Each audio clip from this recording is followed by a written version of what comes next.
हाय क्युटीज, last ब्लॉगमध्ये मी upload केलं होतं माझ्या कझिनच्या लग्नातले लुक्स अँड फन आणि तिथेच मी या ग्रीन बँगल्ससुद्धा वेअर केले होते, ज्या मला आत्ता काढायची अजिबात इच्छा होत नाही बिकॉज त्या दिसताच इतक्या सुंदर आहे. आणि लेन्समुळे ना माझे आईज खूप जास्त सुजले होते, त्यामुळे ना मला फेसवर इमोजी टाकावी लागते आज. देन मी लेक्सीला भेटले आणि नंतर दी सोबत बाहेर लस्सी प्यायला गेले. आज नाईटला ना आम्हाला डीमार्टला जायचं होतं अँड थँकफुल्ली आज तिथे थोडी कमी भीड होती. येताना आम्ही मोमोज खाल्ले आणि घरी येऊन बघितलं तर शॅडोने पूर्ण घर खराब केलं होतं मातीने आणि स्वतःही पूर्ण मातीने भरला होता.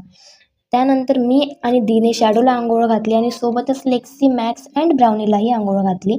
नंतर मी त्यांना गोड लेकरासारखं वागल्यामुळे ट्रीट दिली. खरं सांगायचं तर ते अजिबात शांत नव्हते बसले. त्यानंतर मी चहा घेतली. रात्री 12 वाजता भूक लागली होती म्हणून आम्ही पिझ्झा ऑर्डर केला आणि प्रणित मोरेचा शो बघताना तो पिझ्झा एन्जॉय केला. आजच माझे 1K सबस्क्रायबर कंप्लीट झाले होते म्हणून आम्ही छोटंसं सेलिब्रेशन केलं. Thank you for your support and love guys. See you in next vlog. Bye bye.